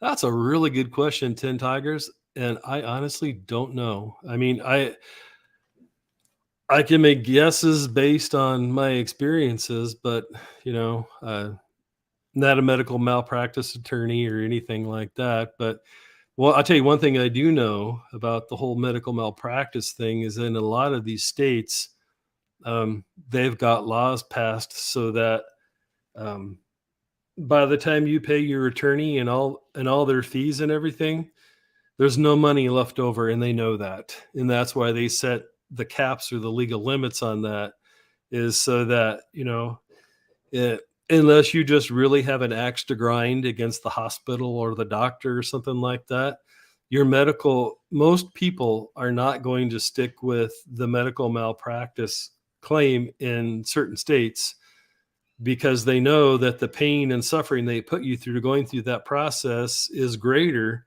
than any reward you're going to get from it. And by the time you pay all your court costs and attorneys and everything, there's not going to be anything left for you. The attorneys are, and the courts are going to take it all. And so it's just not worth doing.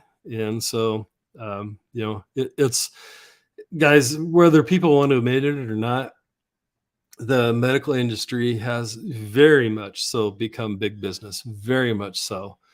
And, you know, we're all grown ass adults and we can do what we want with our bodies and all that. But you know, I can just tell you guys that if you got kids, do research on immunizing or vaccinating your kids, and you know, please do it. That's all I'm going to say. Just do the research. All right, John Doe, that's a complicated question. Yep. And Palmetto says the federal government thinks I'm a domestic terrorist. I could care less how they classify an herb. It has a seed inside. Yeah. Yeah. Yeah. Yeah. And guys, I understand that. And we've talked about this before too, but during the American Revolution, the papers back in Britain were calling, you know, the American colonists, they were calling them terrorists because they wouldn't stand up in an open field and do volley fire with them like gentlemen do. They were terrorists. They're hiding behind trees and rocks and shooting from behind trees and rocks. So, you know, only terrorists do that. All right, Tin Tiger says, if the drug dealers down my street would stop selling illegal drugs, I would start selling BP and diabetic drugs. I would go to them in a heartbeat. uh, I wouldn't know, but I have heard that in certain areas that there's a market for stuff like that now, believe it or not.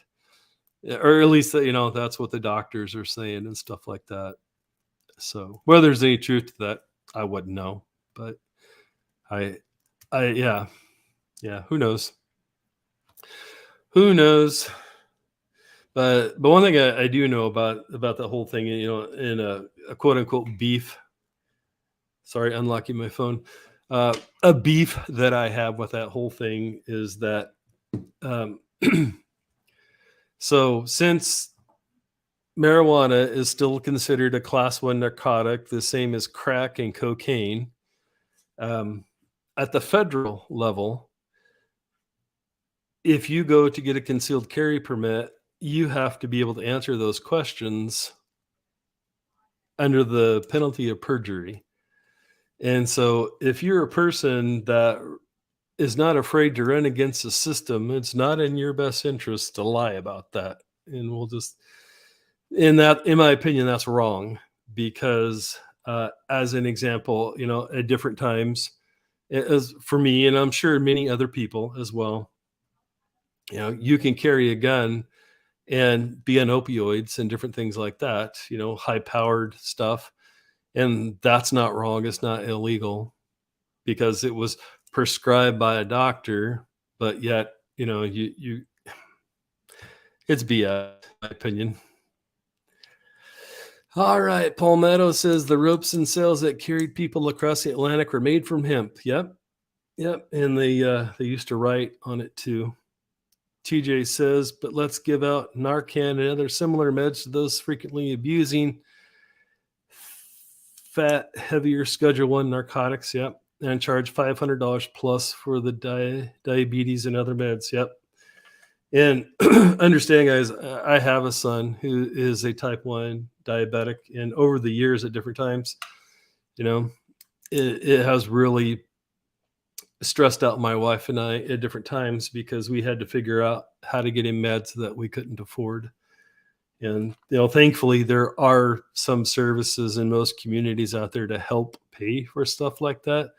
But there's no reason for that stuff to cost what it does. And also understand that right, wrong, or indifferent, type 1 diabetes is the perfect disease for the pharmaceutical companies because it requires a lifetime of treatment, but never a cure. And be aware of that. And, there's lots of other things like that that are out there that they want to do. And guys, if you're getting value from this, whether you're on the live stream or whether you're listening to the replay, if you would please hit the like button, share it with somebody that you know. I would really appreciate it. My family would appreciate it. Thank you. All right, let's see here. All right, we talked about that. And yeah, guys, don't be afraid to fire a doctor. I know before I had my last back fusion and nerve root decompression, I was seeing a orthopedic surgeon who, and this is in the Mountain West, and we'll just leave it at that, but a very respected surgeon, very much respected in the community too, amongst his peers, but not with his subordinates, because the guy was a cocky, pompous ass. And I happened to work at the hospital, and everyone knew this about this doctor, but he was like the only um, orthopedic surgeon of his caliber available in the immediate area. And so, in my opinion, I'm not speaking for the hospital, but they put up with him because of that. And so, I at the time I still had hopes that once my back got better, I would be able to go back to work at the hospital. So I didn't want to piss off this doctor, right?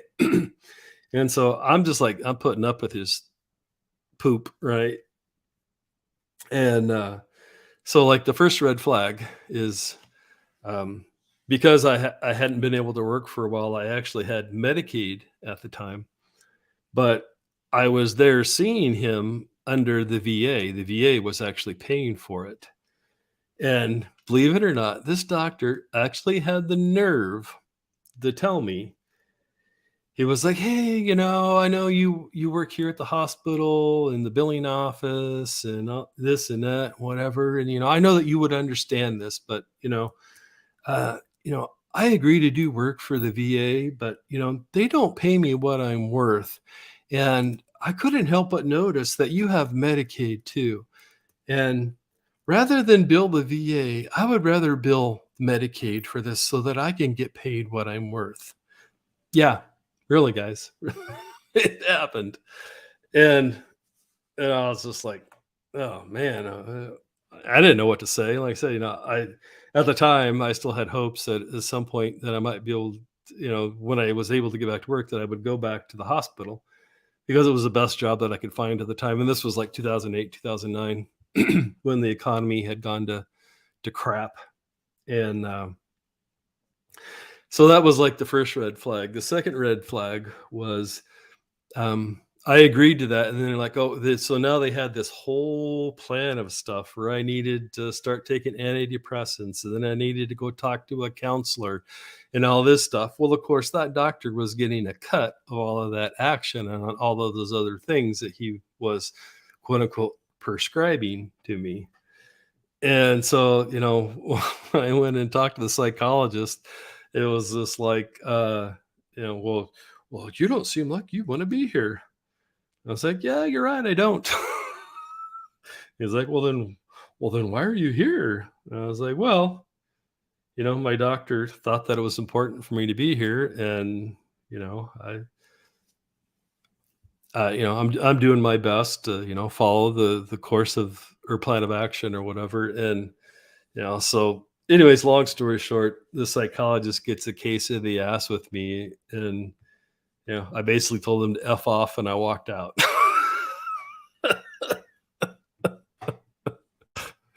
And so, I ended up, going back and seeing the surgeon after that again, and, he says something to me, "Well, I've got a really bad report about you from, the psychologist who's a friend of mine, and I'm really disappointed in the way you treated him." And I guess he expected me, to be subservient or something, and I looked him right in the eye and I said, "And I'm amazed that you sent me to such an asshole. I can't believe that you send people to that guy. The guy's a pompous ass and a dick. I would never get treatment from that guy." And he looks at me like that, like, "Oh my God, I can't believe you said that." And then I was like, "No, I mean every word of it." It's like, it's ridiculous.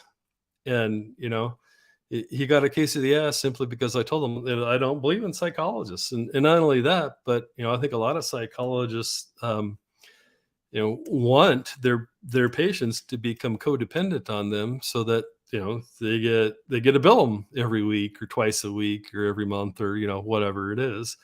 And, it's a business like anything else, right? And so, we got this issue, we're going back and forth. And so then the next issue with this particular doctor was he wanted me to take antidepressants. And I'm like, no, I'm not going to take an antidepressant. And he says, "Well, if you want me to do surgery on your back, you are." And I was like, "Well, no, I'm not, because, something that you don't know is if you ever take antidepressants, number one, at some point in the future, you may be told that you can't carry a concealed carry, or you can't get issued a carry concealed permit. And the second is you may not be able to get life insurance." And he looks at me and says, "Oh, that's BS. That never happens." And I looked him right in the eye and I said, "Have you ever sold insurance?" "Well, no." I said, "How the hell would you know?" "Well, blah, blah, blah. Everybody knows that." And I looked at him right in the eye. I was like, "Dude, you don't know what the hell you're talking about. You need to shut up." And, and I looked at him and I said, "Dude, is like, we're talking man to man here. It's like, yeah, you're the doctor. It's your job to give me advice, but you don't get to tell me what I'm going to do. You get to give me advice, but it's not up to you what I do." And, so we go back and forth, and my wife is there, and, guys, and if you notice, I call my wife my bride because I do truly deeply love my wife. She's a good woman. And, um, she talked me down, so to speak. And so, we're trying to work it all through and everything. And so finally we come to this gentleman's agreement. I said, "Okay, here's what I'll do." I said, "I will agree to take the medications for 30 days as long as it's noted in my medical report that this was because of my back surgery and not because of psychological issues." And I said, "I want to see a copy of my medical report, and, be able to verify that." And that's the way it happened. And he looks at me and he's like, "Nope." "Okay, why not?" And he's like, "Well, I talked to your family doctor, and he told me you won't take it. I don't remember what he said, but, it was like, as the old saying goes, it was a left-handed compliment. He was like, basically he was making the accusations. "Oh, you're one of those crazy people that eats organically and all of that, that type of thing. And, you know, I don't think you'll take them." And I looked at him, and I said, "Are you kidding me?" And he looks at me and he's like, "Nope." And my wife was sitting beside me when he said that. And I said, "All right, well, we're done here." And I don't remember exactly what he said, but he looked at my wife and insulted both of us in what he said. And I'm not going to repeat it. And I looked at him and I said, "Dude, you had better hope that you and I never meet each other after I get this back surgery that I need, because it's not going to be pretty for you." And I took my wife by the hand and we walked out. And this dude was so egotistical. He's in his medical practice. He's yelling and screaming at me down the hall As I'm walking out of the medical practice business, he's like, "You think this is a game? This isn't a game, blah blah blah blah. You're gonna regret this." And so yeah, guys, don't be afraid to fire doctors. Not all doctors are good doctors. Don't put them on a pedestal. And if they're going to talk to you and put you down in a man-to-man situation, don't be afraid to talk back to them in a man-to-man situation. They're and guys, I tell you, in my experiences, it doesn't matter what someone's profession is. There's lots of folks out there that are book smart and common sense stupid, just dumb as a effing box of rocks. Don't ever forget that. And they put their pants on one leg at a time in the morning, just like you do. They crap a couple times a day, just like you do. And don't ever forget that. Don't be afraid to fire a bad doctor. And you may have to drive 30 or 40 miles to the next town or whatever to get the services you need. That's fine. It ain't worth putting up with bad doctors. You only got one life, right? You only got one life, and you need to protect it with everything that you can. All right, so the next fact is an expert panel from the Institute of Medicine, part of the National Academy of Sciences, found that medical errors kill 44,000 to 98,000 Americans each year. So that's almost 100,000, up to 100,000 people that die every year because of medical malpractice. And guys, this is from PubMed, the National Library of Medicine. That's the source for that. So, don't put doctors on pedestals. And if we hadn't, as a country, if we hadn't to put doctors on pedestals, we wouldn't have been in the situation that we were in with this whole C-19 BS either, because people were just blindly following the advice, even though, common sense prevailed.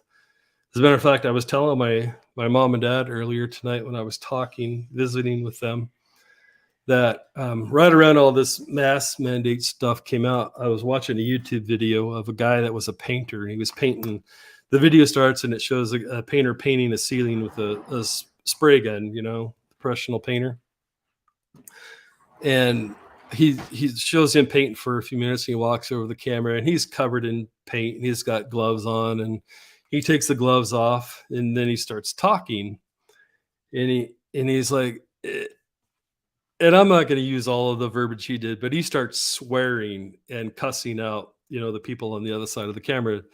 And for me personally, I understand what he was doing. He was trying to get people's attention, to jar them and shake them up a little bit, and, calling them bad names and different things like that. But anyways, he demonstrated how that, even though he had on like 4 layers, he had on a bandana, he took off the bandana, then he took off the thing. It was like one of those mock turtleneck things that was covering his mouth and his nose. He took that off.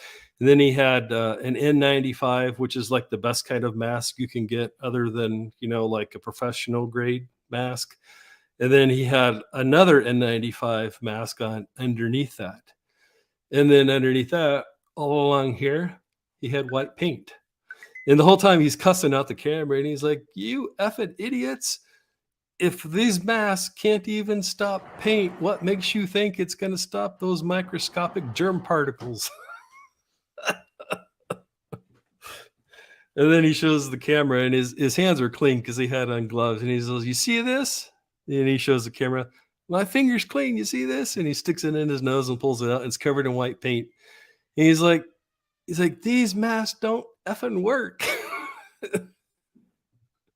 And then he hacks up a big old loogie, and he takes the camera and he points it down at the loogie, and he shows that, the loogie is covered in the white paint and everything. And it's just like, hey, these things don't work. Don't be afraid to, don't be afraid to push back on this, because these masks don't work. And, if people would have had the cojones, or whatever you want to call it, to stand up to the medical community with common sense and say, look, these things don't work. They're not going to stop something as small as, microscopic germ particle. So for whatever that's worth, and also understand, guys, that medical malpractice is a real thing. My mother-in-law was a really wonderful woman who I loved dearly when she was with us. And oh, sorry, I get choked up here. She was deathly allergic to morphine, and she was in the hospital because she had a really rare blood disease, and she was not doing well. And had family not been there on multiple occasions to stop the nurses from giving her injections of morphine, they would have killed her on at least two instances that I can think of off the top of my head. So just because someone is a nurse, just because someone is a doctor, does not necessarily make them an expert. And it definitely, absolutely does not make them infallible. So that's something else to keep in mind. All right, let's see here.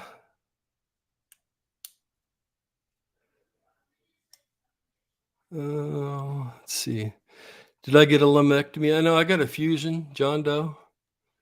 That particular one, I think, was my L5S1 was already fused, and I had a nerve root decompression, and my L4 fused to my L5. All right, let's see here. Palmetto says the best way to cure depression is stop taking the advice of doctors. Yeah, I think there's something to be said for that. Also, I think there's something to be said for, doing something about it yourself.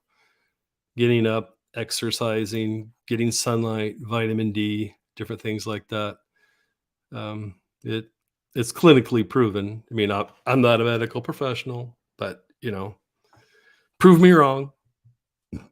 I don't think you can on that, but do your own due diligence. I'm not a medical professional.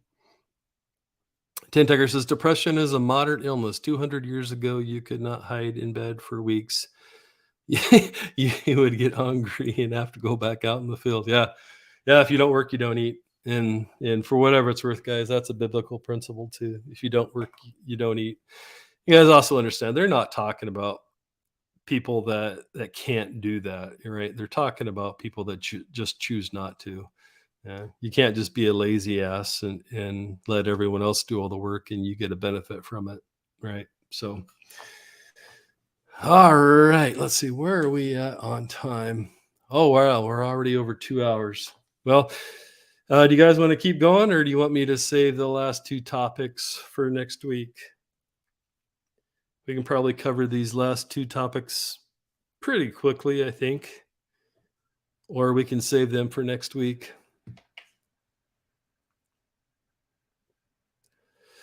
All right, 10 Tigers says, I saw you made a post on another YouTube channel about a grafted tree.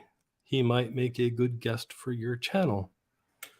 Okay, I don't know who that is, 10 Tigers, but if you would please send me a direct message, personal message, PMDM, whatever the vernacular you like is on Twitter, and I'd be happy to take that into consideration. And I appreciate the recommendation. Thank you.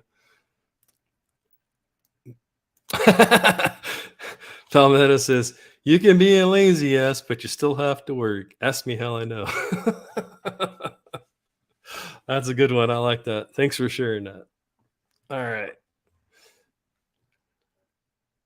So do you guys want to do a little bit more, or do you want to call her a night? Like I said, we're at 2 hours. I've got a little bit left in me. My voice is getting conditioned, and I can last a little more than talking, a little more than 2 hours now. All right, Jesus, I'm going to hit the hay with the storm rolling in our area. Yeah, there's supposed to be a bad ice storm that's going to hit here all over the Ozarks. So, all right, so I'll just cover one more topic real quick, guys, and that was Chat GPT. So we'll cover that and then we'll wrap up unless you guys have any other questions or other topics you want to talk about. So this goes back to kind of um, okay, we'll wrap it up after this real quick. 10 tigers. I asked Chat GPT which was more dangerous, riding a motorcycle or riding a horse. And because I'd had this argument with family over the years and different things like that, and I'd already done the research on it and I already knew the answers. But I wanted to know if Chat GPT knew the answer or whether, they were just going to give the politically correct answer. Well, horses are majestic creatures and, horses are cool and all of this stuff, so of course horses are safe. And motorcycles, no, motorcycles are bad. Motorcycles are dangerous, right? And so anyways, when I asked it, it said, according to the National Highway Safety, whatever, there's like, 4,000 deaths a year for motorcyclists and only like 20 a year on horses. And I was like, that 4,000 doesn't sound off, but man, that 20 sure does. So I asked, I was like, okay, what's your source for those 20? And it paused for a minute, I was like, presumably thinking about it or whatever, and it came back and said, "Oh, I'm sorry, I made a mistake on that." So yeah, and this, just kind of re-emphasizes the same point. Don't be afraid to question things. You know, in my opinion, the Heavenly Father gave us all, a conscience inside of us, and He gave us all, in my opinion, like a sixth sense as well. And when you sense something is wrong and something is off, it's almost always right, and it's almost always for a reason. You might find out 10 years later why that was, that you were in a situation, you knew something was wrong, you didn't know what it was, but you knew you needed to get out of that situation immediately. There's a reason for that. And don't be afraid to question things, no matter who the authority is, no matter, what their pedigree is or whatever. If they're trying to tell you something and your spirit is telling you that it's wrong, chances are it actually is. All right. Well, that's it for tonight, guys. Thank you very much. I really appreciate you joining me tonight. And if you would, please, on your way out, hit the like, hit subscribe if you're not already subscribed to the channel. Thank you very much. Thank you. I appreciate you. My family appreciates you. You make a difference in our lives. Thank you very much. And until then, we'll see you next week, guys. Good night.